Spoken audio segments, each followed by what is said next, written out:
Well, my gentle and modern apes, assorted metazoans of the internet ether, the brain trust is at it again. Surprise, surprise. In response to my previous video, which began a critique of YouTube Creationist Standing for Truth's book, Why Human Evolution is False, Standing in the Gang decided to take the effort to address some of the points I made in my previous video. Now, the good news is, during this process, I myself was referred to as one of the 4 horsemen of evolution, or evolutionism, evidently beating out both Darwin and Wallace. So I thank my institution, the Academy in general, for your consideration. It also gave other creationists, whom we know as a gang, Smoky Saint, the opportunity to hit us with the scathing zinger that it will blow your socks off. He hit us up in the chat saying, 4 horsemen of evolution? More like 4 soy men of evolution. As an insult, this is just a masterpiece, especially since myself and many of the proponents of conventional science are indeed cucked by the left. Of course, the bad news is, in order to accept that title, I did indeed have to listen to Rawmat and Standing for Truth try to respond to my critique. And this experience it can only be described, rather, as intensely frustrating, to the point at which I called my fiancé down and asked him politely to back over my skull with his eco-friendly car. It was frustrating for many reasons, including but not limited to a clear lack of effort to understand the concepts that they're actually trying to refute, an overconfidence in the misrepresentation of these concepts, a misrepresentation of numerous different professionals that were both specifically referred to and kind of gestured at in a nebulous fashion, as well as the most grievous offense, in my opinion, the use of the term paleo-experts, which, as far as I know, has only been exclusively used in Contested Bones, a creationist handbook to the fossils that is in and of itself a miscarriage of science and rigor. So I'm going to be going over their response, and for kind of ease and respect for you and your time, I've sort of distilled the experience into key clips. So if you do want to have the full kind of original sensation of these proposed refutations to my critiques, you're going to want to check out Standing and Rawmat's video, which is, of course, linked in the description. Now, this video is long, their video is long, and only a sort of first snippet, I say snippet, only the first hour of this very long video actually covers their refutations to me, so I will be kind of exclusively looking at the Trinkaus paper, which we covered in the first Library of Errors video, the definition of mosaics, as well as the kind of human evolution hominin gradient in general, as well as pathology in Homo floresiensis. Those are kind of the key concepts that we're going to be going over today, and we will, again, go over them as many times as it takes. As usual, I like to preface these kinds of videos by clarifying that I do like Standing for Truth. He has irritated me quite a bit in this particular video, because a lot of the things that he talks about, I know I've gone over with him before, so it makes me worried that he's acting a bit in bad faith. You'll see what I mean. But Standing is a pal of mine. I would consider us pals, and so I do continue to give him the benefit of the doubt. My hope is that I am going to be so ridiculously over-the-top clear in this video that the inevitable response he makes will be clear and in good faith. Let's put it that way. Rawmat, on the other hand, the other guy in this video, has, to my knowledge, provided no defense for the whole academic fraud thing, and so for the time being, I would prefer not to engage with him at all. It's actually kind of tainted my entire opinion of the brain trust as a whole, leaving Standing as kind of the lone member that I see as worth engaging with in a purely civil and purely kind of amicable manner, so to speak. So, with that all out of the way, let's jump in.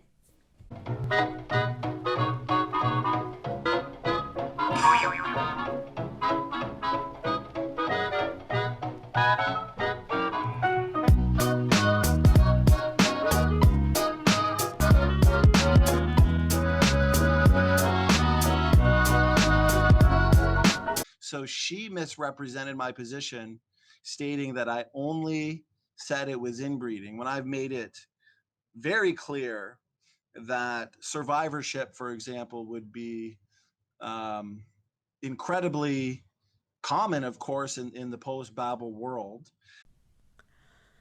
This is what I mean when I say I'm concerned about bad faith, because I have the book right here. I have the physical copy. This is the original edition. This is the one that I have, so perhaps he's changed it in subsequent editions. But Standing knows which edition I have. He knows the one that I'm reviewing. And, I guess we have to go through it together. This entire, it won't take very long, it's literally 2 pages, but this entire portion that he's referencing, the Trinkaus paper, which again, we went over in the previous video, also link in the description.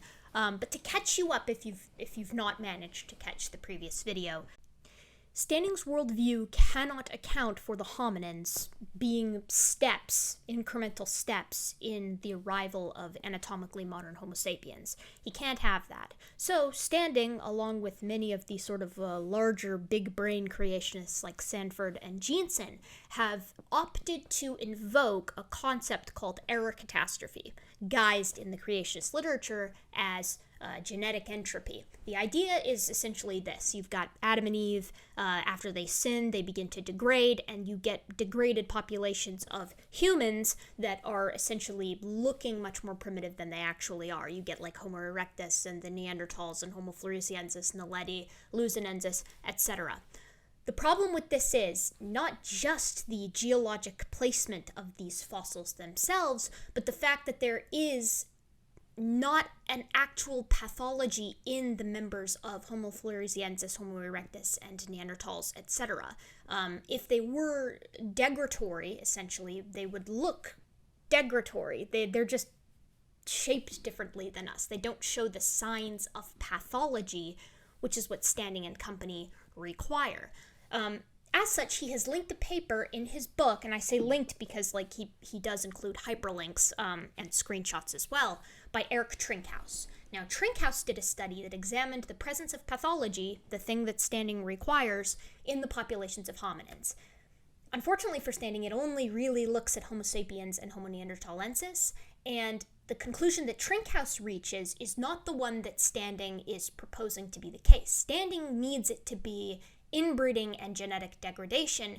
Trinkaus suggests that it's inbreeding, not genetic degradation, but inbreeding as well as survivorship bias, preferential burial, and among other things. So in Standing's response, he has, I guess, realized that Trinkaus is not reaching the conclusion that he reached, and kind of going back on what he actually says in the book, and instead saying, no, we're okay with all of those things, but Trinkaus is essentially reaching our conclusion with some other things involved. But that's not what Standing says in his book. That's not what it says. Standing links 2 paragraphs, here and here. Pause if you would like to, so that you can see it for yourself. But neither of the screen grabs that he takes from Trinkaus' paper cover anything besides inbreeding. I'm going to read this for you so that you can actually see what he says in the book, which again is what I'm reviewing, not Standing's general position, which I personally think he has only recently changed to include the survivorship bias. I could be wrong, but I'm reviewing the book. Standing says, the other major issues John Sanford and Christopher Roop, the guys who wrote this book, Contested Bones, which again we'll go through later, bring to light is the bones claiming to be transitional all show pathology. That's something that I'm also going to touch on, but Standing in his book says all of them show pathology. All of the bones claiming to be transitional show pathology, which is of course not the case, and why in my previous video I noted that in Trinkaus' paper it only covers late genus Homo. Consisted with small inbred tribes post-Babel. So he's essentially saying that after the Garden of Eden, after the Babel split, that's why we see degradation in some of these hominin populations. They also point out the fact that this is a common theme found in the fossil record. There has been a recent paper that corroborates this claim. Then, go back and pause, you'll see that the pieces that are linked from Trinkaus' paper are not the conclusions Trinkaus reaches, but rather the specific portions in his paper that cover inbreeding amongst populations of Neanderthals and early genus Homo, which in conventional science we would simply refer to as, kind of consequences of the founder effect. Then there's one last page, one last little group that he has to kind of discuss the other factors at play, but he doesn't do it. So I'll read it once more for you. Go back and pause and look at when I closed up the book to the camera so that you can see I'm not misrepresenting this. The author of the paper points out that oftentimes these bones are found to be old, are often also riddled with pathology and disease. The paper also points out the fact that this pathology cannot be due to chance. There is just too much. The people that are looking for intermediate forms will typically pick up the unique bones. These are the atypical bones they hope are evidence for the ape-to-man story. We know these bones are actually the result of rapid entropic decay. We will cover this in far greater detail throughout this book. It may appear redundant at times, but this is done intentionally in order to really showcase just how fatal the evidence is to human evolution. This book consists of the most up-to-date evidence against human evolution, and then he continues on about what he's going to go through in the rest of the book. So no, Standing, I didn't misrepresent your book. This is what your book says. Your book just says this. It doesn't cover survivorship bias. It doesn't cover preferential burial, which is why I pointed it out in the first place. If you're going to use a paper to support your claim, you have to represent it honestly. You could have gone in here and said, yes, Trinkaus supports our claim of inbreeding. Trinkaus also says XYZ about the other factors that are involved, and then double down on your point but he also supports our point on inbreeding. But you didn't do that. You represented the paper as if the conclusion that they reached is that this is entirely due to inbreeding. That's not honest sourcing. That's what I'm concerned about. So no, I did not misrepresent you or your book. I'm reviewing your book. That's what I'm looking at. So there would have been survivorship. There would have been stress. There would have been inbreeding. So all the factors that he concludes, I conclude in the book, in my debate. So that was just a misrepresentation that it's only inbreeding. Of course, there's a number of factors at play. Then why didn't you mention them in the book? The book that I'm reviewing. It's called The Library of Errors. That's the series. I'm not reviewing your position. I'm reviewing the book. Which, you can see why I would be frustrated. I'm speaking to my audience now, not you, Standing. But you can see why I would be frustrated by this. Because I'm touching on what's on the pages. If it's not on the pages, it's not a review of the book anymore. Setting aside completely the fact that the Trinkaus paper, again, doesn't do what Standing requires it to do for two primary reasons. One, it doesn't attribute everything to inbreeding, which is initially what his point was, at least in the book it was. But second, it only covers late genus Homo. Standing again, and multiple times he says this in the book, and in his real position in real life, multiple times he references the fact that this degradation is why Erectus looks the way it does, why Floresiensis looks the way it does, why Laetoli looks the way it does. But the problem is, the paper that was analyzing pathology in the hominin lineage only found it in Neanderthals and Homo sapiens. That's it. That paper covered many different fossils. It was a huge sample size and only found pathology in those two specimens. So you can't use a paper to support part of your ideology and then not mention the fact that it also violates the other half that you need it to support. That's being kind of dishonest, I think. That's why I'm frustrated. That's why I'm irritated. So still, again, Trinkaus paper does not support Standing's point, and Standing did not, in his book, properly represent the Trinkaus source. Both of those things are still true. And I've got a book here. I should have made a note of it. It's Human Evolution, a very short introduction by Bernard Wood, famous paleo expert. You know, he's well known, he's militant in the field. And it's hilarious because when you read, it's a human evolution book, pro human evolution. And I've been reading through it thoroughly. And when you get to the fossil record portion, you think, and I'm I'm going to take some screenshots and post it in the community as well, one of these days. But you feel like you're reading a young Earth creation book because he's admitting that the fossil record is extremely fragmented, and even putting together these bones is oftentimes extremely difficult. He points out that the fossil record is extremely tough to determine relationship um, because of convergent evolution.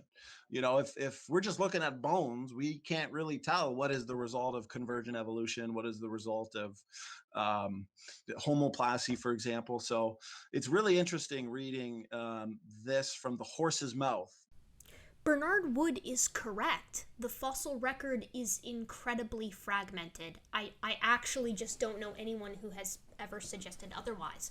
The record is fragmented for every group of organisms across the entire tree of life, from human evolution to the Miocene apes to the arrival of the mammals, the dinosaurs. That covers a huge period of time, all the entire Mesozoic, the Permian, the Carboniferous, all the way to the Cambrian. The fossil record is by necessity fragmented. That's the nature of taphonomy, or how things die and then preserve. So I do agree with that. It has no bearing on what we like, how we assess the information that we know, because as it turns out, we have a lot of fragments. So two things strike me as well with this little bit here. And to remind the audience, again, I'm taking clips, and the clips are not in order, so please go watch the entire thing if you want, like, the full-on, as it is representation of what Standing is saying. But again, two things strike me. One, he's reading a book by Bernard Wood that's like, I'm paraphrasing, but it's something like a short history of human evolution.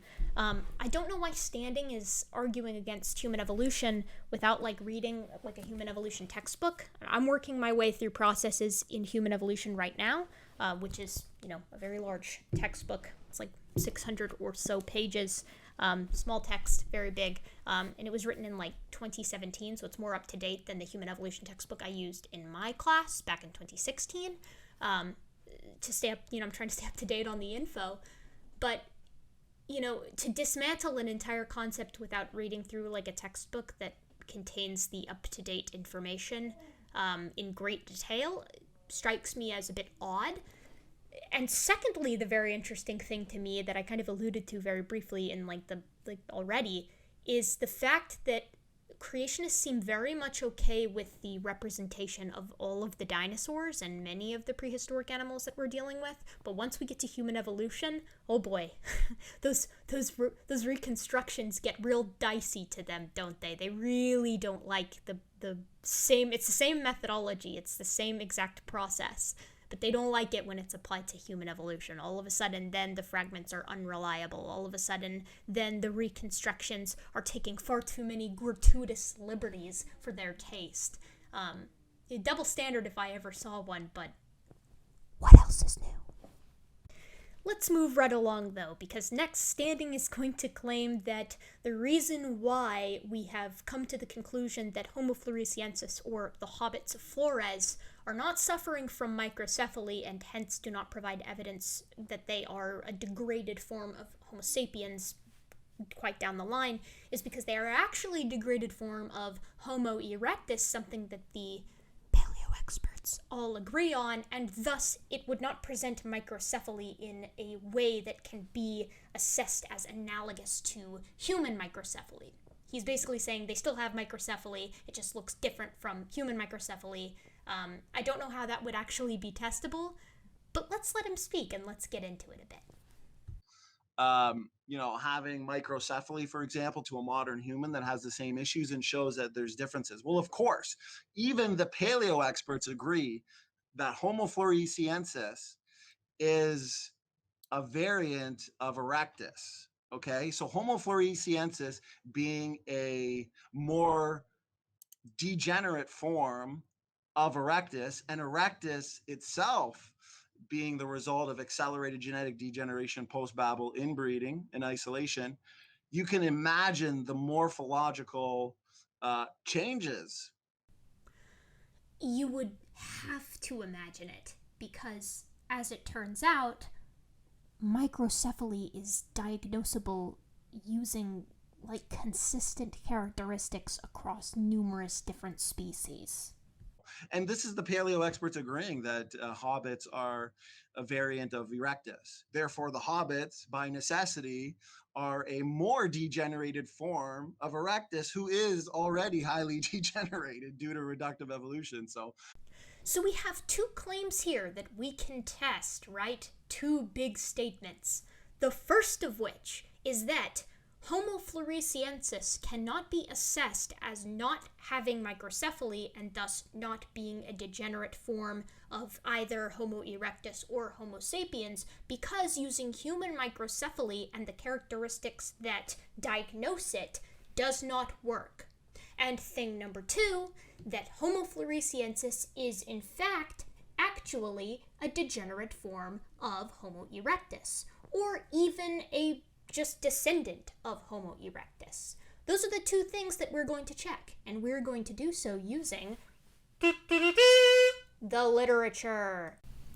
As it turns out, microcephaly, the actual pathology and pathologic condition of microcephaly, is and can be diagnosable in numerous other species, and coincidentally, they use a similar set of criteria.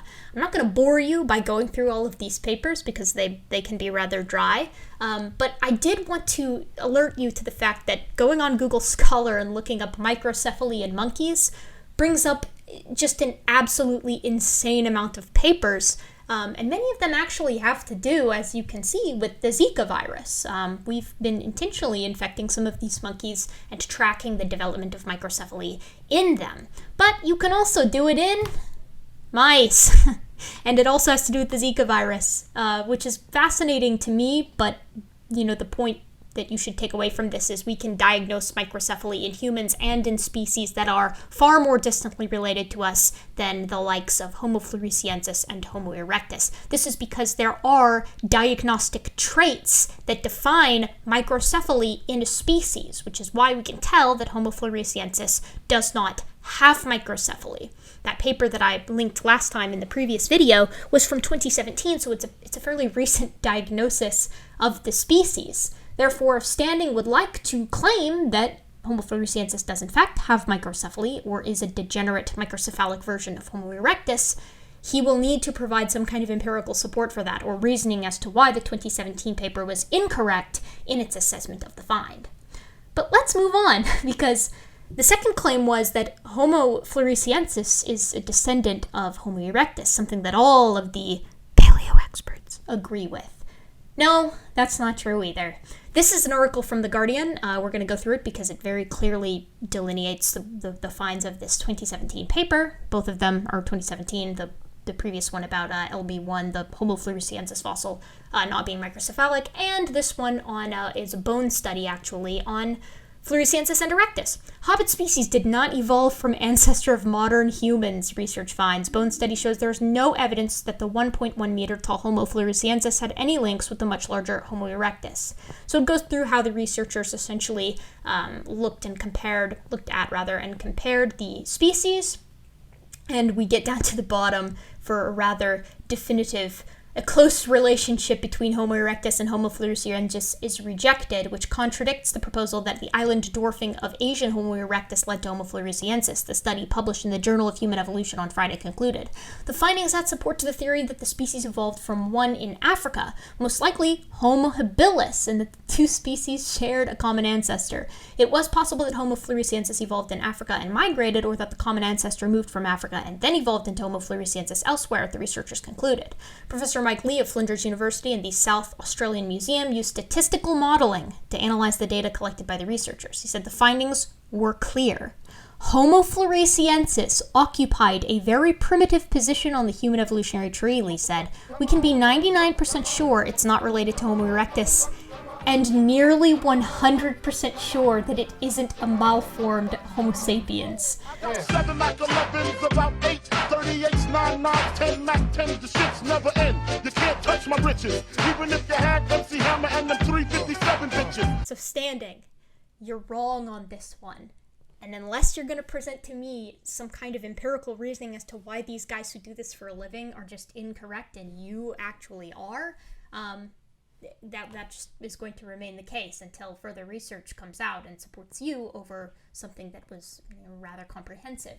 But we can also go to the exact paper that was linked in that Guardian article, which is, of course, always good practice. The affinities of Homo floresiensis based on the phylogenetic analyses of cranial, dental, and postcranial characteristics.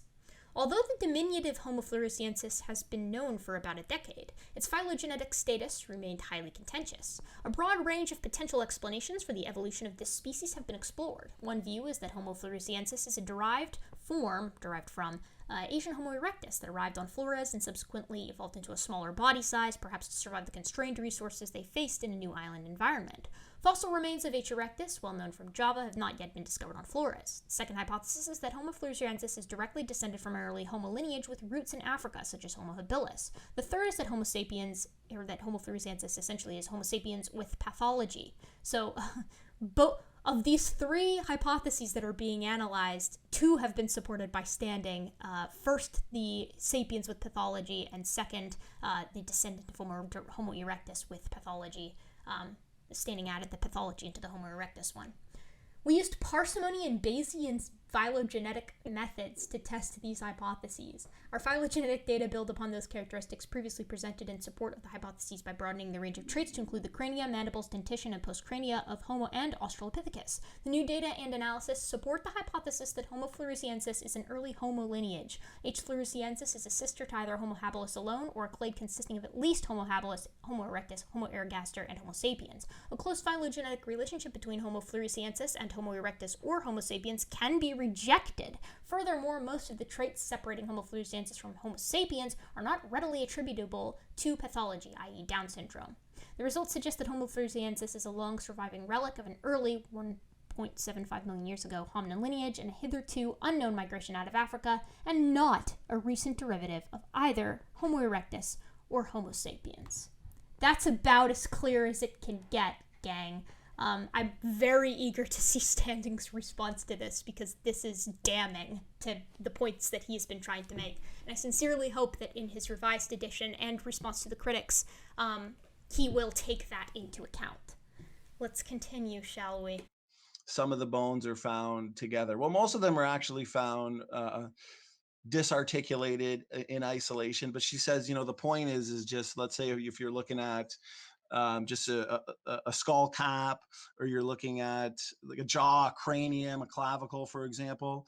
She's saying that they themselves are mosaics, and she's saying, SFT can invoke the hypermutation or the accelerated genetic degeneration due to inbreeding, with Erectus, for example. But the paleo experts themselves agree that Homo erectus coexisted with the Australopithecine. So if they're finding mixed bones, they're finding artificial species, for example, and she's interpreting a clavicle or a cranium as mosaic, when in fact it's not as mosaic as she's saying. Typically it's obviously a human or it's an ape.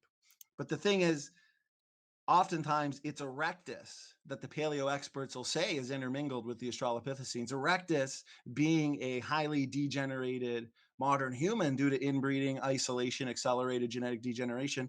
If it's an Erectus bone, clavicle, cranium, jaw, whatever, intermingled with an ape bone, fossil, then that's going to be interpreted as mosaic. So she wants to, what I found in her video, and we'll link it too if people want to watch it, she wants to separate all your Australopithecines and your Homo genus, when in fact, there's strong evidence, even agreed upon by the paleo experts, that they've all coexisted. Okay. God, this one makes me so wild. This one physically, this hurts me. I hope you realize the giant favor that I'm doing for you guys by parsing out this particular clip because he mentioned this so many times in his response video, and I am baffled, absolutely gobsmacked, given the sheer number of times that Standing has talked with me, and by himself, in reference to the work that I've done, that he thinks that I don't think that genus Homo, on the early end, overlapped with the Australopithecines.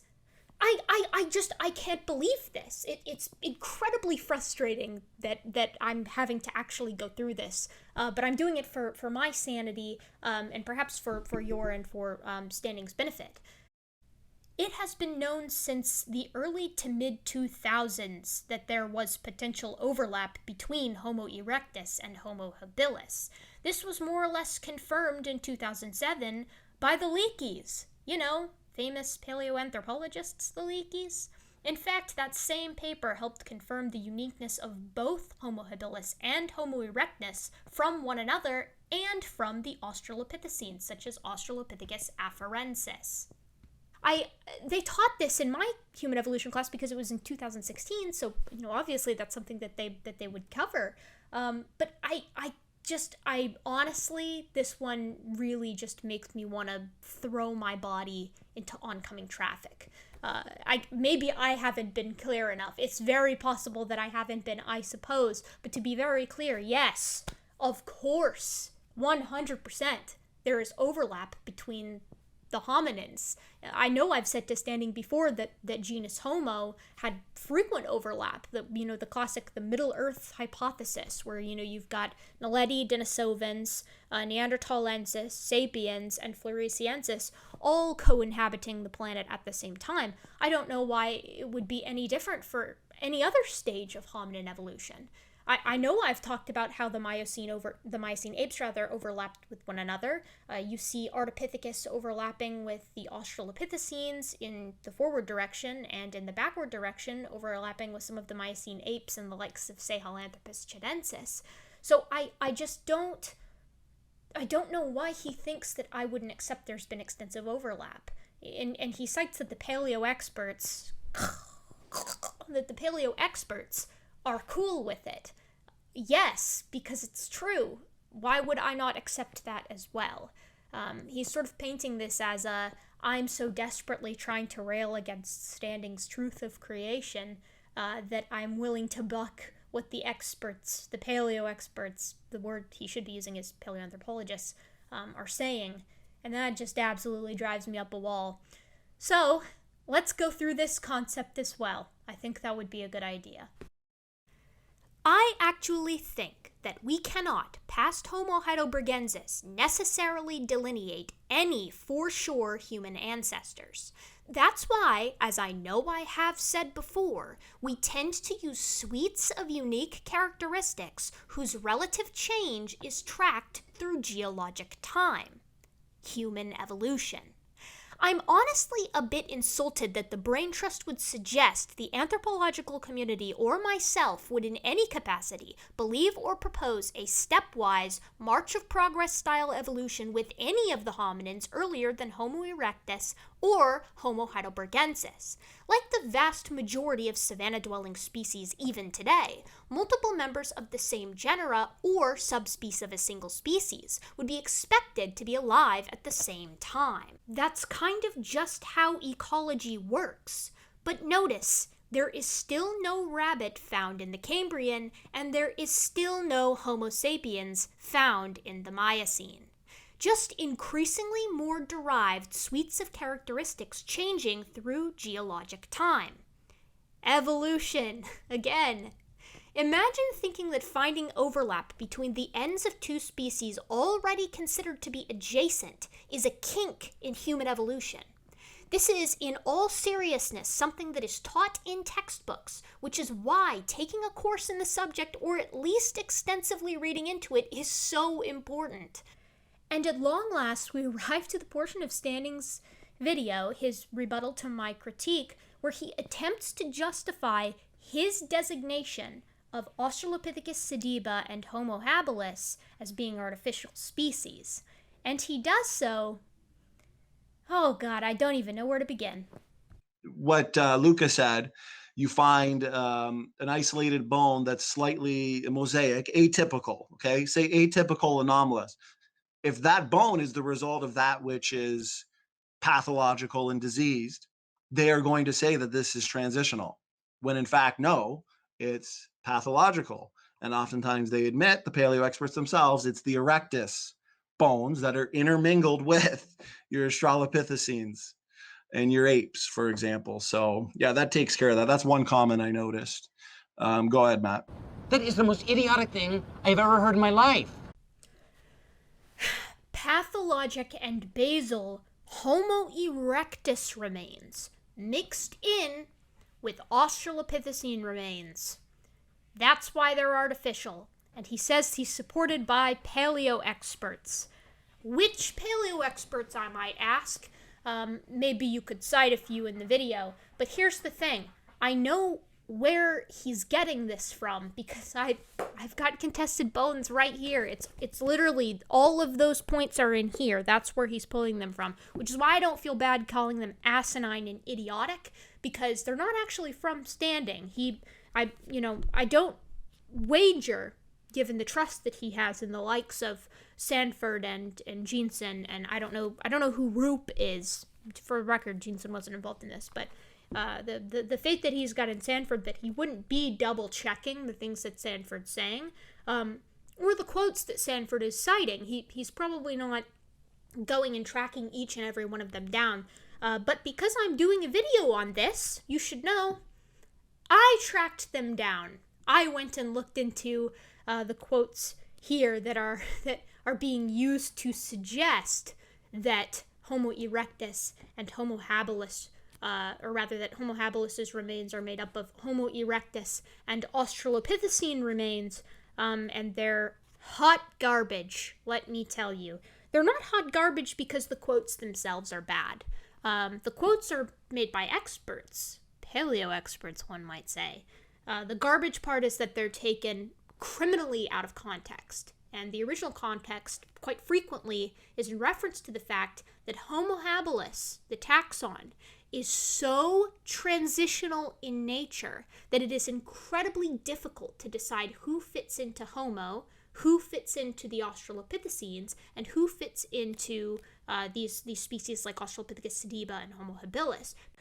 The quotes in this book that aren't criminally out of context, that actually are questioning the validity of Homo habilis, in this case we'll get to Sediba in a moment, this book's assessment of Sediba, but the ones that aren't actually just referencing the fact that Homo habilis is a mighty taxon because of its transitional nature are actually from like the early 90s.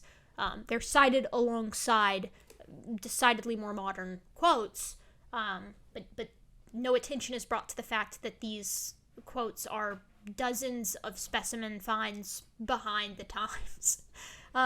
This book, Contested Bones, is, again, I will repeat, a miscarriage of science, but it deserves its own video. So for the time being, I will, respectfully request that Standing give me some of these paleo experts. I will be shocked beyond belief if any of the quotes he can provide me are not just ripped directly from Contested Bones. But saying Standing is wrong because Contested Bones is bad and wrong is not a fair way to respond to his rebuttal. Instead, we will go into the actual minutia as to why both Standing and Sanford and Roop are so absolutely over-the-top incorrect. And we'll do so as many times as it takes, as I do like to say. I'm a persistent little creature, I'll tell you that. So yes, let's begin. Let's get into that. So is there any validity at all to the proposed hypothesis of Standing, Sanford, and Roop that Australopithecus sediba, a South African hominin, and Homo habilis, who is found in East and South Africa, are a mix of, quote, ape and human bones, unquote? No, absolutely not. Each bone of each specimen is itself a mosaic, and those mosaic bones combine to make up a mosaic species. I will be as clear as possible to make absolutely certain that if Standing does indeed watch this, he comes away with the reality of these specimens. In human evolution, we do not try to create a March of Progress style drawing that clearly lines up species from more basal to more derived. Instead, we assess what characteristics make humans unique, these are known as our apomorphies, and we compare them to the basal Miocene ape apomorphies. For instance, humans and chimps share a lot of our DNA, 98.8% of coding base pairs, and anatomically we are also very similar. But there are traits that separate us. Because Sahelanthropus chidensis, a Miocene ape living some 7 to 13 million years ago, shares the traits of both humans and chimps, this is considered a good candidate for the last common ancestors of humans and genus Pan. Sahelanthropus chidensis also has its own unique set of derived characteristics. So now we can make a prediction. We should find the suites of characteristics that make humans unique emerge slowly through geologic time over dozens of species of extinct apes. The go-to suite of derived characteristics of anatomically modern sapiens include our enormous brain case, reduced canine teeth, and highly specialized locomotion of bipedality. So we should find the skeletal elements for those traits emerge slowly. What would that look like? Well, the brain case would increase in size, the canines would shrink, and all of the elements of bipedality would emerge gradually. The foramen magnum would move more ventrally, the foot would rearrange with an inline big toe and derived midfoot, the femoral head would change angles, the knee would become more valgus in nature, the pelvis more bowl-like, and the leg long bones would grow longer. This means that it isn't just that each bone is a mosaic. Each aspect of each bone is a mosaic. The femur doesn't just have to grow longer, it has to support a valgus knee and a derived femoral head. The pelvis isn't just a bone changing, all of the parts aren't doing this all at once. The ilium, the ischium, pubis, and coccyx all must change to get a Miocene ape pelvis to an anatomically modern human pelvis, and they do so at different rates. The skull, good God, the skull, each aspect of the skull has its own mosaic to examine. At varying rates, we see in the hominins an alteration of the brow ridge, brain case size and shape, the ramus of the jaw changes, the length of the jaw changes, the orbit shape changes, muscle prognathism decreases, the palate shape, and the details behind each and every tooth and cusp type must also change over geologic time. All of these traits, and indeed hundreds more minutiae, go into categorizing a hominin when remains are found. This is why, I kid you not, we can tell the species of fragments of bone depending on which part of the fragment we have. And Standing doesn't seem to understand just how much goes into this, just how much anatomy and anatomical know-how you have to assess a human relative. Like I said, I'm working through this book, Processes in Human Evolution, and to say that there are dozens and dozens of pages devoted to the minutiae of each and every hominin would be an understatement. I'm going to explain what I mean now. What I'm about to read is the Apomorphies of Homo habilis from page 194 from Processes in Human Evolution by Ayala and Sila Condi. The anatomical traits that characterized Homo habilis were indicated by the authors Leakey et al. In 1964 as follows. Cranial and mandibular traits, mandible and maxillar of smaller size than in Australopithecus, although equivalent to those in Homo erectus and Homo sapiens. Larger brain size than Australopithecus, but smaller than in Homo erectus. Muscle markings, neither faint nor strong. Parietal curvature in the sagittal plane, ranging from mild, i.e. distinctive of Homo, to moderate, i.e. distinctive to Australopithecus. Curvature and relatively open angle from the external sagittal to the occipital. Receding chin, weak, and no trigonum mentale. Dental traits, larger in size as compared to Australopithecus and Homo erectus, molar size overlapping the ranges of Australopithecus and Homo erectus, larger canines in comparison with premolars, narrower premolars than in Australopithecus and in the range of Homo erectus, narrow teeth buccolingually and elongated in the mesodistal direction, in particular in premolars and molars, postcranial elements, clavicles similar to those in Homo sapiens, hand bones with broad terminal phalanges, metacarpophalangeal and capitate joints, that's it, similar to those of Homo sapiens, except in the scaphoid and trapezium, and insertions of superficial flexor tendons and the curvature of the phalanges. Foot bones similar to those in Homo sapiens in strength and support of the big toe, but different in the shape of the talar trochlear surface, and third, relatively robust metatarsal.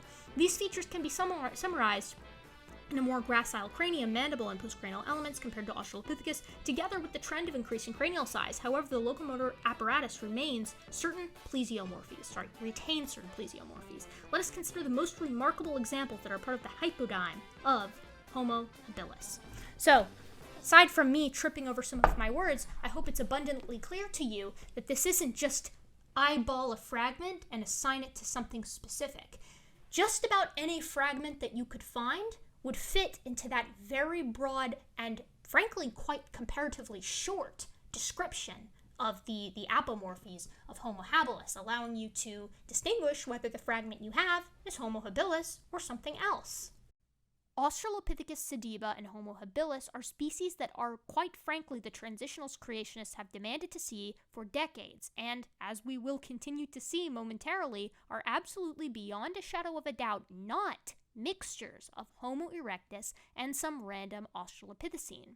This is because Homo erectus and each and every Australopithecine each has its own unique set of derived characteristics that categorize them as that given species. They have unique telltale traits or a unique telltale range of traits, and Australopithecus sediba and Homo habilis do not meet those criteria. Their unique telltale traits do not line up with the telltale traits of Homo erectus or the Australopithecines. The analogy here would be like this. A future alien paleontologist specializing in felids arrives on Earth having only previously discovered the remains of a lion and a domestic cat. He's really into felids, though, and so he scours the plains of Africa until he finds a new fossil bed containing the remains of 2 cheetahs in 2 clusters. He eyeballs the bones and realizes that this find has a lot in common with the lion and a lot in common with the domestic cat, but that it lacks the whole suite of characteristics that makes a lion and a domestic cat a domestic cat. It instead presents a new and unique series of derived characteristics. If this alien was like standing, it would conclude that, despite the fact that numerous aspects of these cheetah specimens are completely novel to the species, it is actually just the remains of a lion and a domestic cat that somehow ended up washed together, despite the fact that the fossil bed is indeed arid in nature, something that we can tell by looking at the geochemistry of the rock. The reality, of course, is that the alien has found a new species that is unique from both lions and domestic cats, even though all 3 inhabited South Africa during the same time period. The alien can know this thanks to the unique apomorphies, lack of pathology, and solid aging techniques.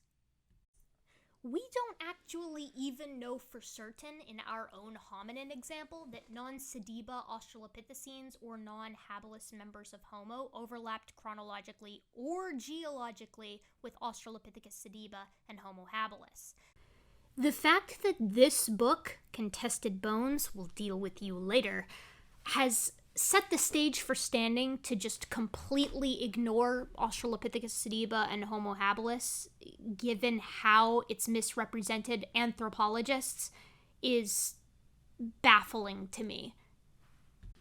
The depth of the critique of Homo habilis in Contested Bones, the misrepresentation of anthropologists notwithstanding, is about as deep as that baby pool that I mentioned a couple of videos back. Of all of the specimens of Homo habilis, Homo rudolfensis, and Homo gautengensis, it mentions a fraction of them. And of that fraction, some of those are only mentioned when quoting someone else. It is absolutely insane what a poor job Contested Bones does at assessing the whole of the fossil record. Instead, it picks and chooses particular finds in mixed beds or in disarticulated formation and assesses and critiques those finds rather than the record of the species as a whole.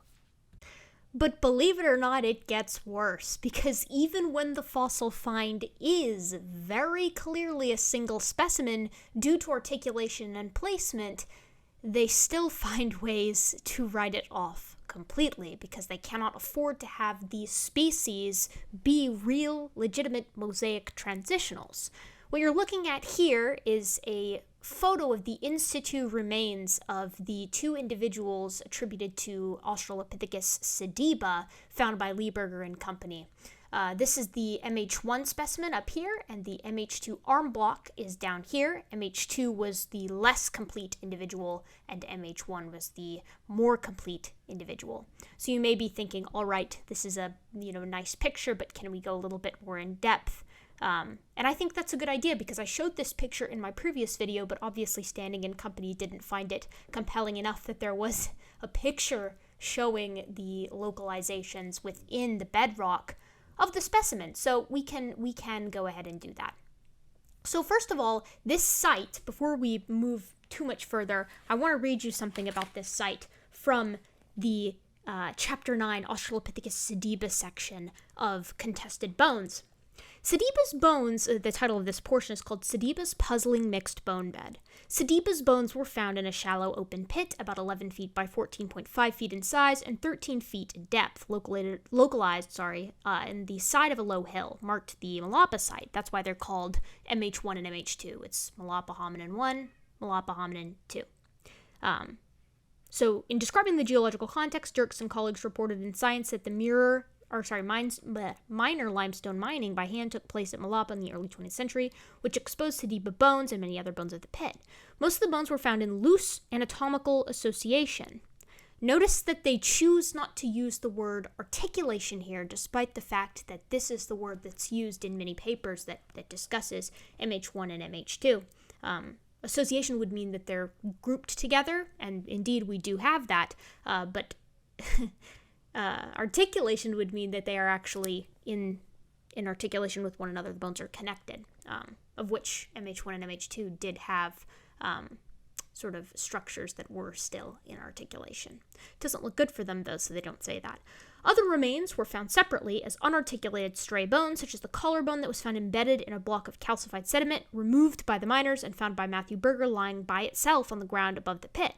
Looking at the exposed strata from within the pit, the bulk of the remains of MH1 and MH2 were found at mid-depth of the deposit. The Sediba bones were buried in a mixed bone bed with thousands of other bones from at least 18 other species, including primates. Now this is really key, because they go ahead and put a link there, right? Link 98, which is from Val et al., the taphonomic analyses. So I went ahead and pulled it up, right? Because that's the duty of someone who's presenting data to you. I want to look into it further. So I pulled it up. And fortunately, they have a nice chart here that discusses the actual individual fossil specimens. So the faunal assemblage, including the hominid remains, comprises 1,302 fossil specimens, bone fragments, teeth, tooth fragments, horn cores, and carapace fragments. And then they, thankfully, put it into a chart for us. So I hope you can see this. So do you guys know which ones of these are primates? Other primates, the ones that Sanford and Roop just mentioned? Primates, plural, because I do. Of the hominins and all of the other organisms, there's only one other primate other than the hominins, and it's the Cercopiths. 101. One of one. That means, no, they did not find other primates. They found a fragment of one primate. So I would find that to be incredibly misleading, particularly because of all of these species here, including ungulates and carnivorans and rodents and things of that nature. Only one of these species could possibly have anatomical structures that look even remotely like a hominins, and that would be the Cercopithecids, the old world monkeys. So I find that misleading. They're essentially saying, they found other primates in the pit, so, who knows what bones belong to what. No, no, that's not an honest way of representing it. So, moreover, we can look at the reconstruction of the burial position of the two hominin skeletons from Australopithecus sediba. So this is another paper that was essentially written to discuss the burial position of the hominids that we have. This would be your go-to paper to find out, okay, well, what do we know about them? Were they scattered all over the place, or were they, in relative proximity to one another. This is key because the way that Contested Bones is framing it is that, these are illegitimate organisms. This is spending, one piece of a sentence mentioning how there was anatomical association, and it prefaces it by saying loose anatomical association, but then an entire sentence talking about how there were primates in the pit, which there were not. So let's take a look. The Malapasite has yielded unusually abundant and well-preserved fossils of Australopithecus sediba. While some of these elements were found in situ during excavation, others were recovered ex situ from blocks of clastic calcified sediment collected around the site. We have refitted the in situ elements from facies D. Colton's going to kill me. The sedimentary unit represented by a single debris flow from which most of the Australopithecus sediba remains were collected. The elements that were recovered in situ. Results confirm that the fossils in this unit can be securely attributed to two near-complete skeletons of a juvenile male, MH1, which initially lay in the upper laminated part of facies D, and an adult female, MH2, deposited in the lower part of the facies. We propose a description of the peri- and post-mortem events based on the location and orientation of the fossils, using for the first time a 3D reconstruction of the postulated position in which the fossil hominins were deposited. Macro and microscopic modifications of the bone surfaces and a degree of preservation confirm the individuals were washed into the deposit as articulated or semi-articulated complete bodies, which were subaerially exposed for some time and reached a natural mummification before being deposited within a debris flow.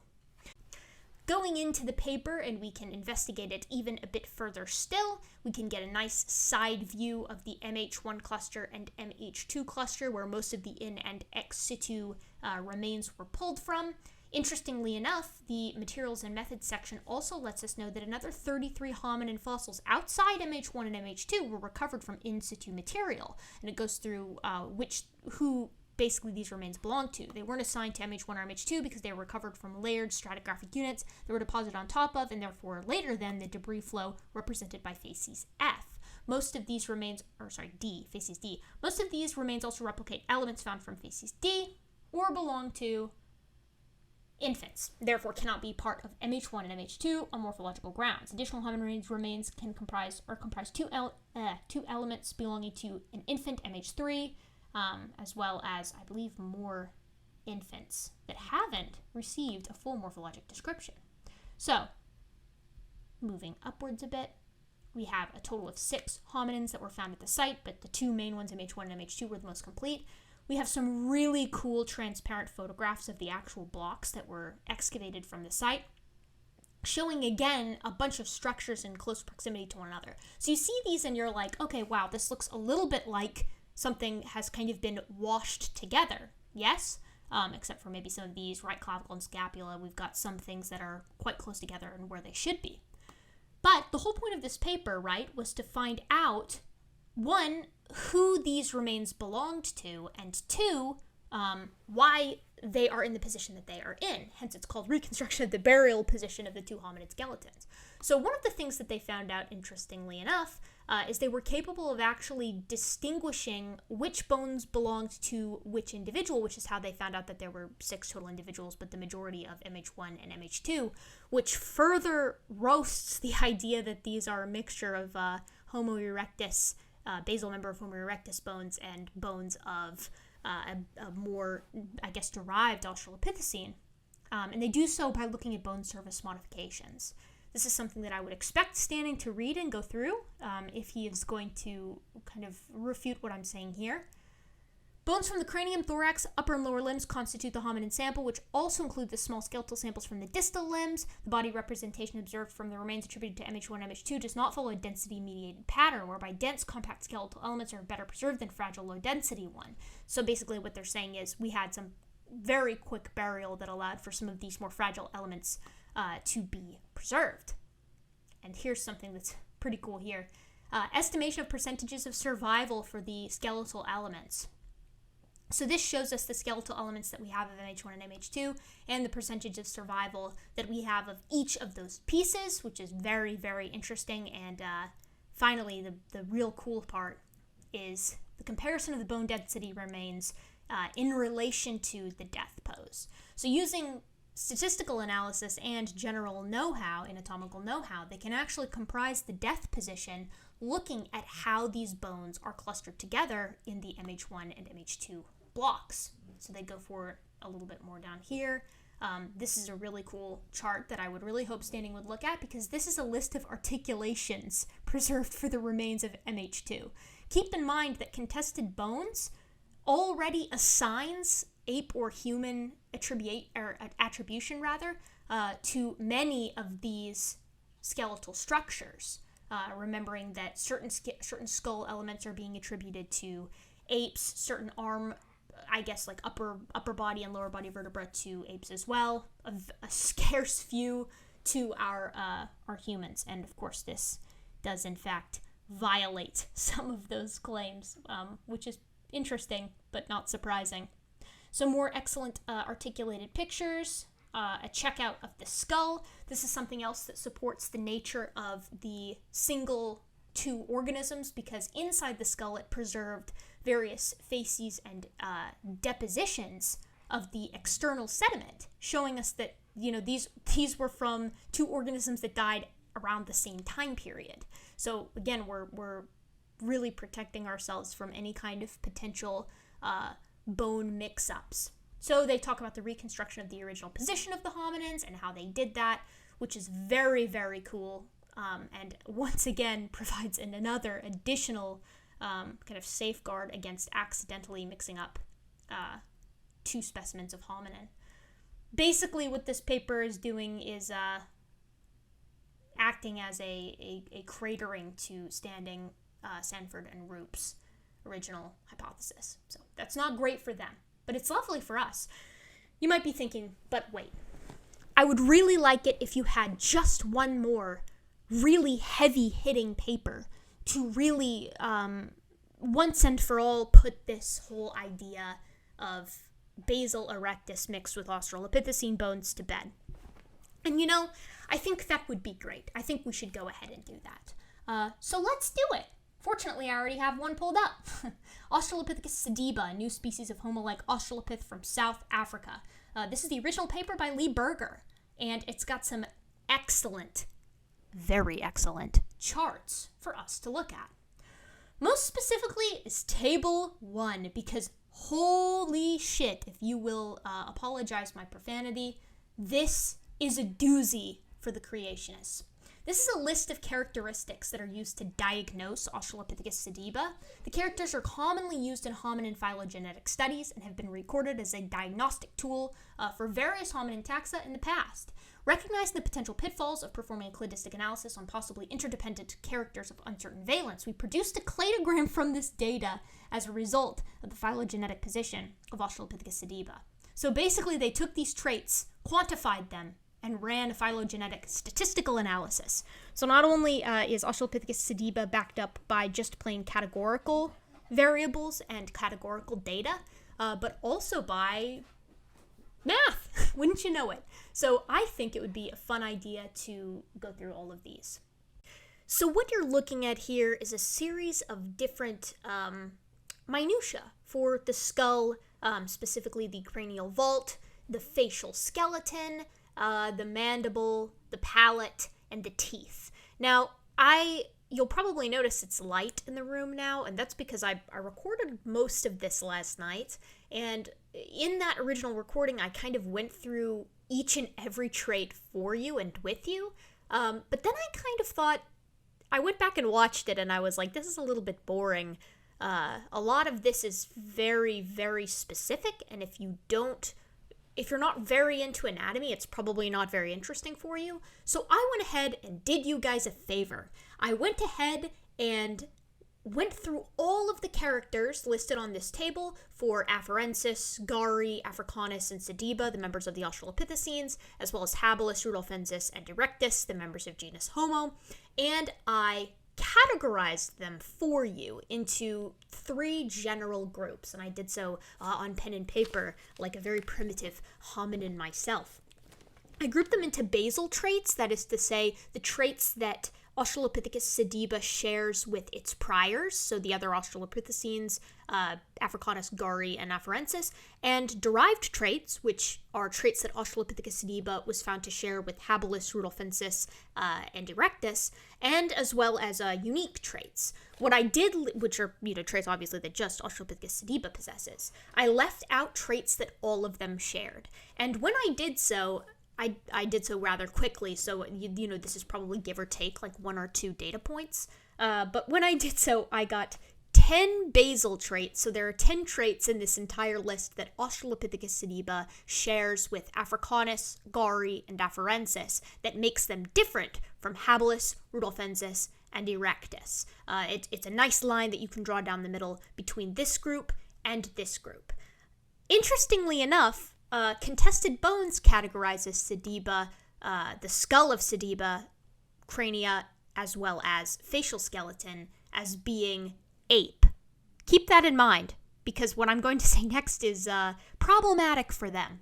Because, as it turns out, I counted 30 derived traits, 3 times the number of basal traits that Australopithecus sediba shares with Homo habilis, Homo rudolfensis, and Homo erectus, as well as 5 or so completely unique traits that just Australopithecus sediba has when compared to all of these hominins. So, essentially, Contested Bones is categorizing Australopithecus sediba as ape in nature, just with its skull, basically only because of the cranial capacity, and that's something that the book itself does indeed admit, and completely hand waves away all of the minutiae that are incredibly derived for sediba.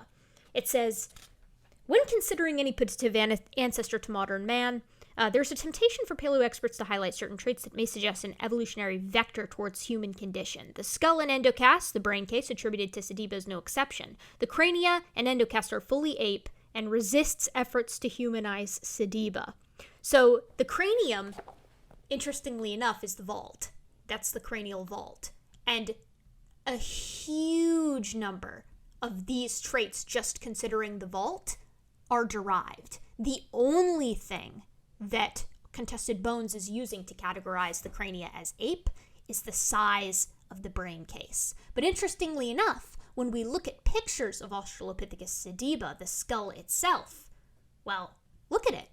It has indeed very modern derived facial characteristics. The prognathism is just not as extreme as it would be in the likes of a chimpanzee, Sahelanthropus chilensis, the Ardipiths, or the early Australopithecines like Australopithecus anamensis.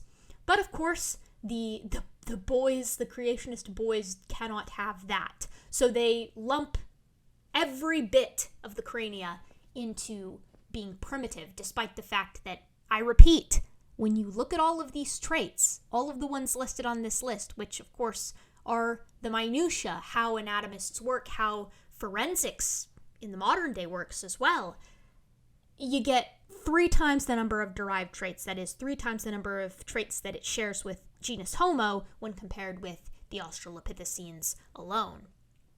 But that's not all, because Contested Bones really does, as you can see from the list, like to categorize the bits and pieces of Australopithecus sediba as being either all ape or all human. So we're going to go through some other papers. Originally, I wasn't planning on doing this, but I really am going to give Standing and Company no choice but to address this fact of paleoanthropology, that Australopithecus sediba is a single species, a specimen found, once again, grouped in 2 major blocks away from the rest of the scattered bones. By and large, there were some itty-bitty pieces that were separated from the main groups of bones, such as the clavicle. But again, it can't be confused for an ungulate clavicle, and as we all remember from our taphonomic look, of the bones found here, a clavicle from a primate, including humans, of course, and hominins, are very different from the clavicles of all of these, so it could not be misconstrued as being anything but a hominin clavicle, because again, we only have 1 cercopithecid bone, and it's going to be very difficult size-wise, too, to lump those 2 in together. But let's continue. So, the mosaic nature of Australopithecus sediba, so this concerns the whole story, the entire skeleton. It talks about the site of Malapa, gives it a provisional age, which is younger than Erectus, but not by much.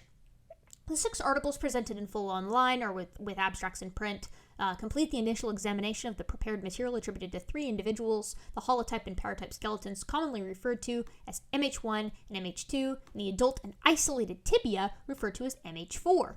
They, along with the cumulative research published over the past 3 years, provide us with a comprehensive examination of the anatomy of a single species of early hominin. So, Irish et al. Examine a highly heritable non-metric dental traits. Then what we find this with the dental traits, as we'll see momentarily, is surprise, surprise, something that is indeed very mosaic. We look at the upper limb, we look at the rib cage, we look at the cervical, thoracic, and lumbar and sacral regions of the vertebral column, and lower limb anatomy, which, very interesting, would love to hear from Standing on this. Why does Contested Bones not talk about which member the lower limb anatomy belongs to, whether it's all ape or all human in detail? Why not? Why don't we get that? So let's start with the dental abstract. Now I'm going to be going through the abstracts of these 6 papers in very brief fashion because I realize this video is already horrendously long, and I'm frankly sick of working on it, and I know you guys are probably sick of watching it. But this is going to be our most systematic bust yet, because we are going to dig into the abstracts of these, and we're not going to look at the actual paper. We're not going to dig into that because I'm saving that for when Standing inevitably responds. Then we will go through piece by piece, systematically, methodically, as we move through each paper, and leave no room for error. But that's for another day. Today we're going to outline them generally. So for the teeth, you'll remember, as I said earlier, when we were going over the cranial vault, as well as the facial skeleton, the palate, the mandible, and the teeth in this previous paper, the original one by Lee Berger, we came to the conclusion that we had 30 derived traits for every 10 basal traits. But the interesting thing about teeth is they are multifactorial in and of themselves. A molar cannot just be ape or human, because the cusping may be ape, but the size may be human. Or perhaps the roots may be ape, but the cusping may be human. So let's read the abstract and see what we think, shall we? To characterize further the Australopithecus Sediba hypodyme, we describe 22 dental traits in the specimens of MH1 and MH2. Like other skeletal elements, the teeth present a mosaic of primitive and derived features. The new non-metric data, then, are qualitatively and phonetically compared with those in 8 other hominin samples before cladistic analysis using a gorilla outgroup. There is some distinction, largely driven by the contrasting molar traits from the East African Australopiths. However, Australopithecus Sediba links with Australopithecus africanus to form a South African Australopith clade. These species present 5 apomorphies, including shared expressions of Carabelli's upper first molar and the protostylid lower first molar. 5 synapomorphies are also evident between them and the monophyletic Homo habilis, Rudolfensis plus Homo erectus. Finally, a South African Australopith plus Homo clade is supported by 4 shared derived states, including identical LM1 cusp 7 expression. So, gang, this is a really bad one for Sanford and Roop, because as you've seen earlier, perhaps maybe in these pictures, or perhaps in this one, Australopithecus sediba is fortunate in that the teeth are still in the skull. They are articulated, as one might say. And, as mentioned in this abstract, it is the nature of the molars, specifically, that makes them so transitional. To be, clear again, I want to highlight this. There are 5 apomorphies that basically link Australopithecus sediba with the other Australopithecines, but there are also 5 synapomorphies that link it with Homo habilis and Rudolfensis. Then you can form a specific, just southern Australopith clade with genus Homo by 4 shared derived traits that they don't share with, like, Afarensis, who's living in East Africa. So the teeth alone, I cannot stress this enough, share traits of the basal members of the Australopithecines and the derived genus Homo, or rather, reverse that, the derived members of the Australopithecines and basal genus Homo. So each tooth shares Erectus traits and Australopithecus traits. That can't be artificial, you guys. It literally cannot be, unless you're suggesting they're gluing the teeth together. So let us move forward. The mandible is also problematic for these guys. Now, if you'll remember from our lads, Sanford and the rest of the gang, Sanford and Roop, the jaw is considered to be a mix of both human and ape. So let us see what the abstract says here. Since the announcement of the species, Australopithecus sediba, questions have been raised over over whether the Malapa fossils represent a valid taxon or whether an adequate allowance was made for interspecific variation, in particular with reference to the temporally and geographically proximate species, Australopithecus africanus. So what they're saying there is, are we sure this isn't just a variation of africanus? Really, guys?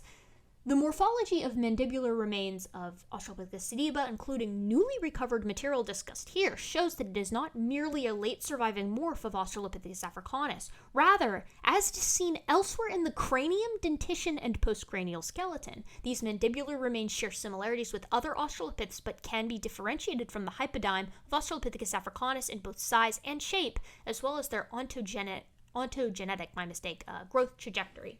So, basically, it's saying there are, wouldn't you know it, unique aspects to Australopithecus sediba. Now, when we look to Sanford and Roop, let us subject ourselves to their kind of bogus, because I want to find specifically what they're saying about the jaw. Let's see. So, because that's what we just read about, the jaw, the mandible. So, let's see, single species, 2 different genera. Consistent with those findings, Yoel Rock, who found the unarticulated lower jawbones, are also of a different species. The male jawbone seems to be most similar to an Australopith's, while the female jawbone resembles that of a human. In noticing the thinness of the lower jawbone, Johansen notes it's Homo.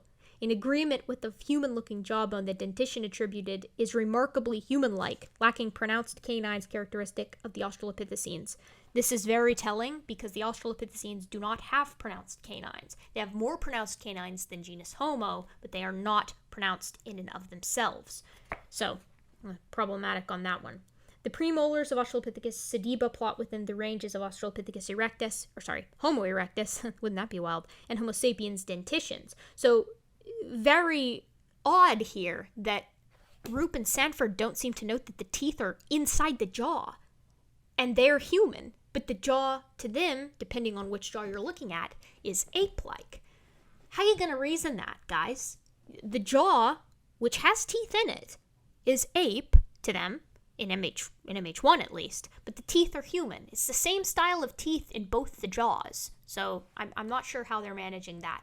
What about the upper limbs? So they think the upper limbs are pure ape, but interestingly enough, they think the hands are human. But if we'll remember from earlier, if I'm remembering correctly, I believe I am, the arm and hand and wrist essentially was in close articulation and association, which would be problematic, would it not? Are we to assume that, a Homo erectus, basal Homo erectus died and then washed in where there was already a decomposing corpse of like a random Australopithecine and the hand just happened to dislocate from the rest of the body and fall smack perfectly onto the rest of the arm of this random Australopithecine? It's rather morbid and, frankly, ridiculous. But let's read. The evolution of the upper human limb involved a change in function for the use of both locomotion and prehension, as in apes, to a predominantly prehensile and manipulative role, so basically moving around with your arms to using them to do things that don't involve locomotion. Well-preserved forelimb remains of a 1.98 million-year-old Australopithecus sediba from Malapa, South Africa. This is the same site, but, it helps to read the whole thing.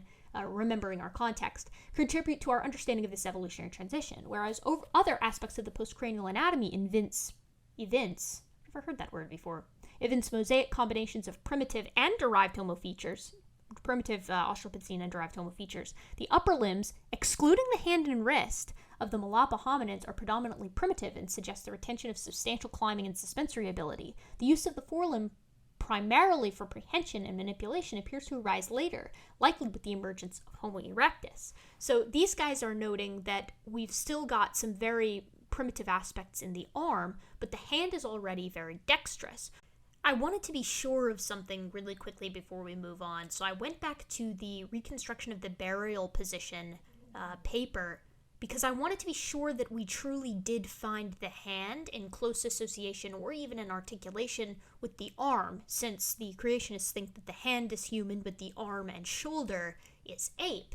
And I found this absolutely excellent picture, the one that I brushed over earlier, because the arm block, as it says up here in the hominin remains, the arm block is the one that contained the right hand, the ribs, the manubrium, and the right clavicle. And those are the in situ remains of the MH2 hominin. So those were all, as well as the right distal femur and the patella, those were all in the arm block. Now, interestingly enough, the other block, the ex situ block, which had much of the rest of the arm, the humerus, for example, and I believe the radius and the ulna. Yes, there it is right here. This was a separate block and is the basis for which the creationists are calling them two separate organisms. But here's the thing. The scapula from the second block, the chunk of scapula from the second block, as you can see here, that I'm circling with my mouse, fits perfectly with the other piece of the other scapula from the arm block. It doesn't get more definitive than this. This is puzzle pieces fitting together. It's absolutely insane how definitive this is. I keep saying it because I'm so baffled that I'm even having to have this like conversation with these guys. Sorry if you can hear my dog snoring. She's right behind my chair. So that was the upper limb. Which, I'm so pleased with this. I've never really, looked into this in depth, and I'm very glad to have this in the back of my mind now moving forward. So the mosaic morphology in the thorax, that would be the rib cage. The shape of the thorax of early hominins has been a point of contention for more than 30 years, owing to the generally fragmentary nature of the fossil hominid ribs.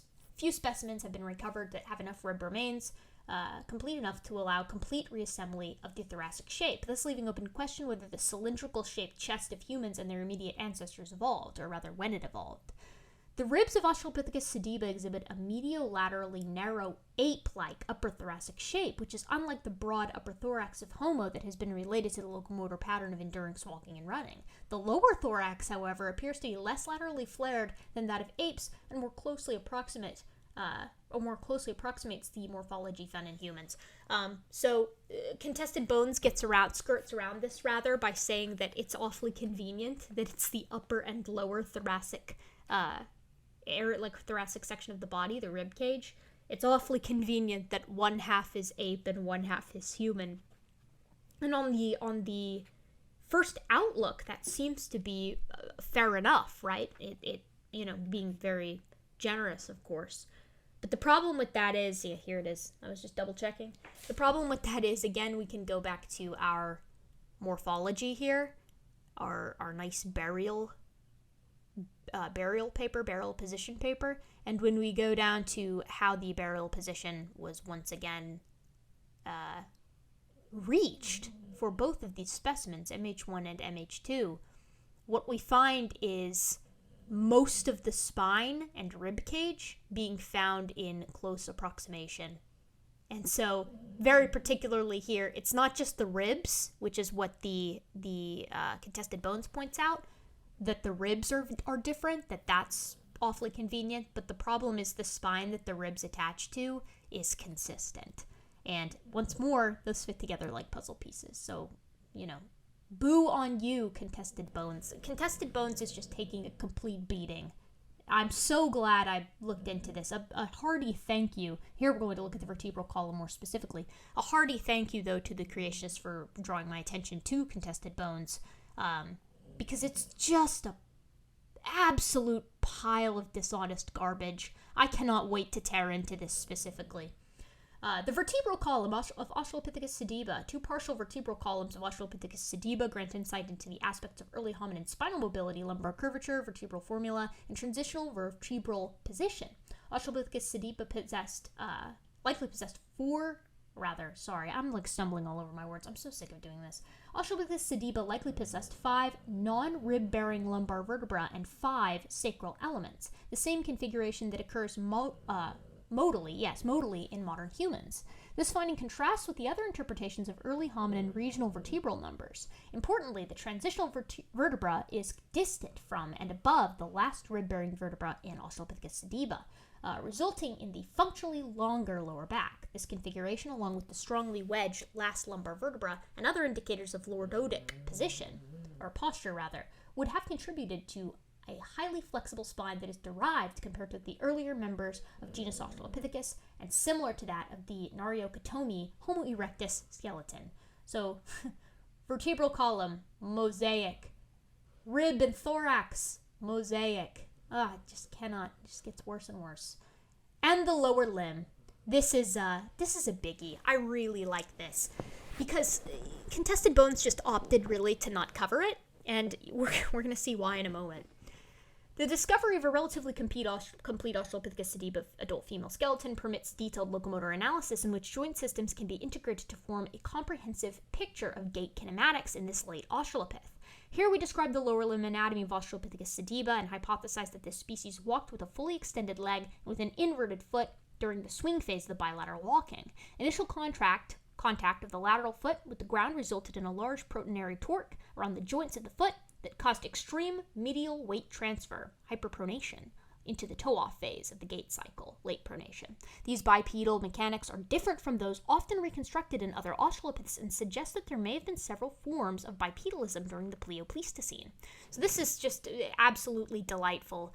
Again, what we've got is a relatively decent representation of the lower limb, including the femoral head, which is always so key, as well as the connection point between the femur and the tibia and fibula. Now you might be thinking, okay, well, like, why is that important? And the reason is because this tells us whether or not the carrying angle or valgus knee is more Australopith in nature or more Homo in nature. But we also have the calcaneus, we've got these pieces of the phalanges, we've got the tibia and how it connects to the ankle. It's impeccable. We're incredibly lucky to have this specimen for the broader reasons of anthropology, but also because this is just so incredibly problematic for our creationists. Yes, so Australopithecus sediba as a whole is impeccably, delightfully mosaic in nature. I expect a response to this, and I expect it to cover each of the main points that I've made here. I will summarize them at the end for ease. So we'll go ahead and let Standing and Rawmat continue with their tirade, I suppose. Next, we're going to actually talk a bit about the Laetoli Footprints. I'm excited for that. I've also got a paper for it. I'm ready to put that one to bed as well. So let us trundle on. And CRISPR's question would also assume away the fact that your Laetoli footprints are obviously that of humans, because even the discoverers have stated that they were anatomically modern looking human footprints. If those footprints were found, just 50,000 years ago or something, not millions of years ago, if they were found a lot earlier, then earlier as in earlier from us than from present day, then they would have obviously been classified as human. But because of where they were discovered, then they were attributed to the Lucy species, for example. So that's why you find, because they didn't find any foot bones attributed to Lucy. All right, baby, we are ready for this one as well. Let's talk about the Laetoli Footprints. This one kills me. This one really makes me a little bit mad, because creationists can't seem to understand the bare basics of anthropology, and paleoanthropology more specifically, and why things are interpreted the way they're interpreted. So, no, when it came to Australopithecus afarensis, the Lucy specimen, the very first one, no, there were not entire ankle or foot remains discovered with Lucy. So then how come the Laetoli Footprints, the, more genus Homo-like, clearly upright series of footprints attributed to Lucy? Why was that? Well, it's because you don't just need the feet to see if an organism walked upright. That's the whole thing. So to the right here, we'll start with the Foramen Magnum. So the Foramen Magnum is the opening at the base of the skull. The Foramen Magnum tells us basically how an animal holds its skull with relation to the rest of its body and can inform us on its locomotion. So here we've got Homo sapiens versus Pan troglodytes, so us versus a chimp. You'll notice that the foramen magnum of Pan troglodytes is angled much more towards the back of the skull. This is because chimpanzees knuckle walk on all fours. They can walk bipedally, but it's a great strain on their neck and on their pelvises, so they don't tend to do it often. And then to the right is the skull of Australopithecus afarensis, whose foramen magnum is indeed much more like the positioning of Homo sapiens in that it is angled downward and forward and is not out the back of the skull.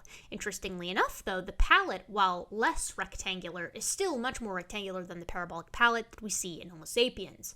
But we can also look to the femurs. Wow, look at that. This is the femur of Lucy in particular, so Australopithecus afarensis, the species we're talking about, the species frequently, who frequently the Laetoli footprints are attributed to, and we'll notice that the femoral head is much more similar to that of anatomically modern Homo sapiens, along with the most important bit, which is the actual carrying angle. So the carrying angle is down here. Actually, it lets us know whether or not the knee was valgus in nature, so how the organism carries its weight. And interestingly enough, it's much more derived than compared to Pan troglodytes. There's also an inference here that it's probably quite a bit longer, because long bones typically are at least in the lower body, are associated with bipedality. But we can go a little bit further because, interestingly enough, the pelvis of Australopithecus afarensis, so Lucy, is also much more like that of a human than it is of a chimpanzee, and that's because you have to have nice support in the pelvis and indeed the pelvic floor in order to keep all your organs in and keep them from falling out of the bottom of you while you're standing up on 2 feet. So the reason the Laetoli footprints were attributed to afarensis without having the feet is because we knew Lucy was bipedal anyways. But it gets worse than that because we also have the feet now. So the Dakika child is the classic go-to example for the feet. And what we have here is I believe that's the calcaneus, but it's sort of your metatarsals, yes, the beginnings of the metatarsals, which let us know that the big toe is in line and informs the midfoot. So here's a comparison. We won't be able to see this super well. Maybe we will if it shows a little bit closer. This is the Evolution of the Human Foot 2013 paper. But this is what I wanted right here. There we go. So this is a Dryopithecine. This is a Miocene primate. Dryopithecus is typically the one we talk about when we're considering the Dryopithecines, but we can also think about Oreopithecus. Oreopithecus is cute, so we're going to look at Oreopithecus really fast. Oreopithecus bambolii. Love this guy. This dude I find very cute. We have an excellent representation of Oreopithecus. Look at him, picking berries. What a cutie. Oreopithecus, it's debated whether or not it was more bipedal or less bipedal. Ramidus, Ardipithecus ramidus, probably did habitual bipedality. I believe that's kind of what's being considered to be the consensus as of now, because the toe is relatively, the big toe, the halix is relatively divergent, but the foramen magnum, the hole at the base of the skull, is very ventral. This STW 573 is the Dakika child. So the STW 573, Dakika child, who we love very much. Let's see. Hold on. Where are you? Yes. Our complete foot from the Dakika child. You know what? Let me double check. Yes. Okay. I thought it was afarensis. Sometimes I mistake Dakika as being Africanus. Let's double check again because you can really never be too sure. And I'm always mixing up my, Lucy's baby. Okay, that checks out. Yeah. Cool. Dakika child, afarensis, Salam is what it's also been called. From Ethiopia, yeah. So that would definitely be East Africa. We tend to consider our afarensis, Australopithecus afarensis individuals. South Africa is where we find Australopithecus africanus. But both are still very important. The most important thing, though, about the Laetoli footprints, this is the paper that I always use to suplex creationists through the table, or crater them, or body them, or BTFO them, whatever we want to refer to. The Laetoli footprints reveal bipedal gait mechanics, biomechanics differ from those of modern humans and chimpanzees. That's all you need to know about the paper. We can go into it more, and we probably will at a later date, because I think it's such a perfect paper. But basically this is what I was looking for.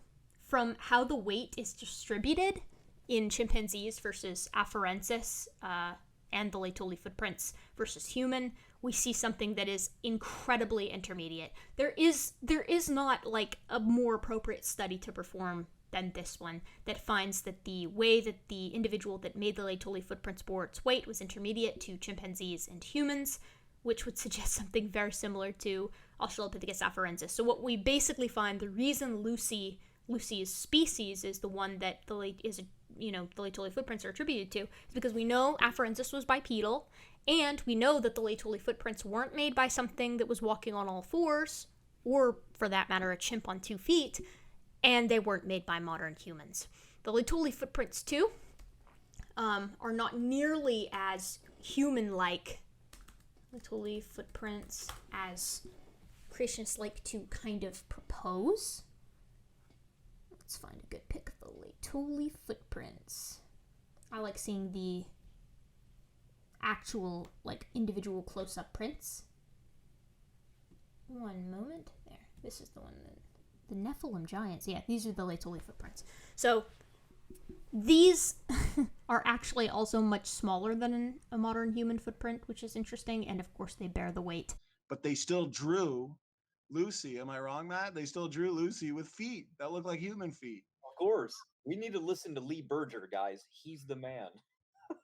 Yeah, we need to listen to Lee Berger. So yeah, that assumes away that a lot of the footprints and tools, for example, with Habilis, they call him handyman, when in fact, the intermingling of Erectus bones and Habilis bones means that those tools most likely belong to Erectus and not some Australopithecus ape.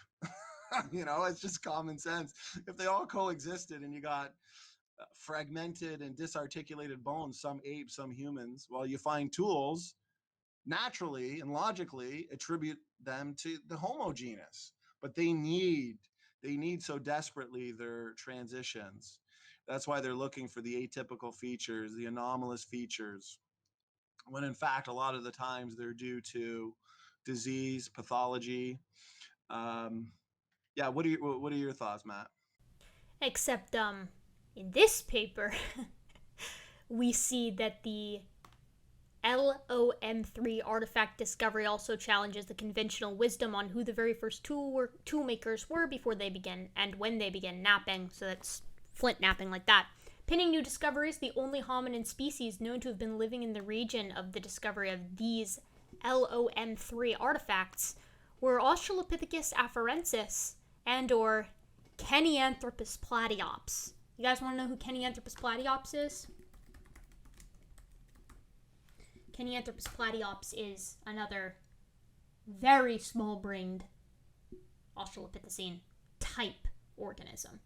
This is not a member of genus Homo, for certain. Now, this paper is actually very recent. This is from 2016. An earlier origin for stone tool making, implications for cognitive evolution, and the transition from...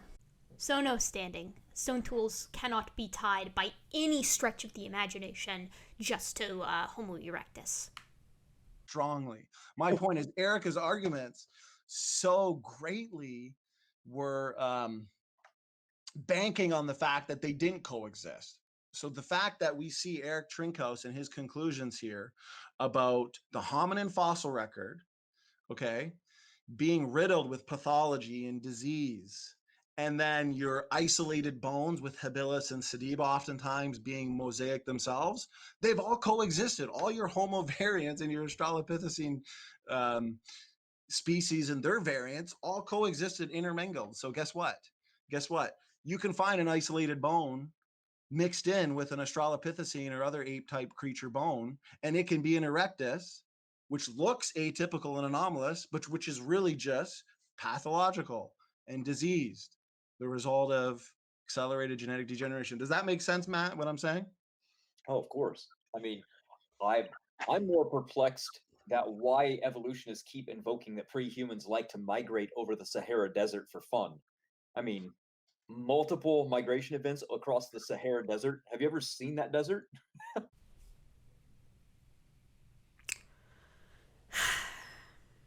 I guess we'll go through this too. So the Sahara Desert, at frequent intervals, will cycle between being a green oasis and a wasteland, as this PopSci article details. And interestingly enough, there has been some work done on, all right, how do humans and human activity actually influence this? But the thing is this is something that's been known for quite some time. The Sahara has long been subject to periodic bouts of humidity and aridity. These fluctuations are caused by slight wobbles in the tilts of the Earth's orbital axis, which in turn change the angle at which solar radiation penetrates the atmosphere. At repeated intervals throughout Earth's history, there's been more energy pouring from the sun during the West African monsoon season, and during those times, known as African humid periods, much more rain comes down over North Africa. With more rain, the region gets more greenery and rivers and lakes. All of this has been known for decades. This article is unintentionally roasting raw Matt. Between 8,000 and 4,500 years ago, something strange happened. The transition from humid to dry happened far more rapidly in some areas than could be explained by orbital precession alone, resulting in the Sahara Desert as we know it today. There's really just not much more to touch on that. The Sahara Desert cycles. We've known this for decades, as the article says. But also, hominin phylogenetic tree. Again, no one is saying that some hominins didn't overlap, but no one is saying that they all overlapped, right? Like this is a prime example right here of like taking something that people say like in degrees, right? Hominin species overlap is something that does happen. Not in the way Standing means it. When he says they all overlapped, that is not something that is accurate. You can probably sense I'm getting testier and testier as this video goes on. I've been working on this for 2 days, and it's starting to grate on me. Let us continue on, because we're in the home stretch. Don't have a problem with this coexistence, so I don't see why the evolutionists need to fight it, because they can still hold on to it. But the point is that Erica's arguments in her video, and like I said, I'll link it, quite disappointed with her arguments. They really do heavily rely and depend on the non-coexistence of all of these different Homo variants, as well as the Australopithecines. It also assumes, when you read Trinkaus's paper, it assumes the millions of years. You know, our position is the biblical creation starting position. So when we read the conclusions made by Trinkaus and the developmental anomalies, the inbreeding, the survivorship, all the other factors at play, that perfectly corroborates our position on post-Babel, post-flood isolation. You guys remember this video that I made? This video, the heat problem, the OKO to creationism. If you haven't watched it, I recommend that you do. This is the singular issue that in and of itself makes young earth creationism impossible, at least to our current knowledge. Even Answers in Genesis admits that the heat that would be released for the accelerated radiometric decay that they require to get the readings that we get today is just so astronomical that exotic solutions essentially have to be invoked. Standing previously used to invoke the hydroplate hypothesis, which is by Walt Brown, and claims that they do actually have it all figured out and know the heat wouldn't be a problem. I mean, at least AIG is generous, not generous. Generous isn't the word I'm talking. Genuine. At least they're honest about that. But yes, so we still have the easy access problem list that Standing and company have yet to address. I believe it's because they've switched to catastrophic plate tectonics, the AIG hypothesis of the Noah's flood. But again, AIG actually cops to the fact that they just don't have a solution to the heat. If they're still pushing hydroplate over at the Brain Trust, then they still have to answer all of these problems with their current hypothesis that Walt Brown has also not addressed, because essentially the heat for catastrophic plate tectonics and hydroplate is at the very least, at the minimum bounds for both, enough to boil off the oceans of the Earth a couple dozen times, and also melt the crust of the Earth about a dozen times. Vaporize the crust is actually the wording that I have heard used. So, yes, we still have issues. We still, that's why millions of years is assumed, because the alternative is not supported by any branch of the sort of physical sciences. So, standing, you gotta fix that problem first if you want to justify your interpretation right off the bat of a young Earth. So, essentially, he didn't answer any of my questions. He didn't fix any of my problems. He actually kind of made things worse by going a little bit more in depth into it, particularly because it revealed where he's getting a lot of this from, which would be contested bones. Again, contested bones is a cesspool with regard to rigor. RJ Downard, who runs Evolution Hour, who is actually today's Sapiens Spotlight. Sapiens Spotlight, RJ Downard, go check him out, link in the description. He provided for me a detailed analysis that he did of contested bones, and actually found that of all of the citations, about 50% are from technical papers, and of the 50% that isn't from technical papers, it's secondary sourcing, creationist sourcing, pop sci articles, things of that nature. And then of the technical literature, an enormous portion is indeed either outdated or incredibly misrepresentative of the original quote. I'm going to be utilizing that guide that he has given to me when we review Contested Bones, which is the next book on our Library of Errors list. So for standing's convenience, I'm going to present a sort of summary of this video now, along with a formal challenge.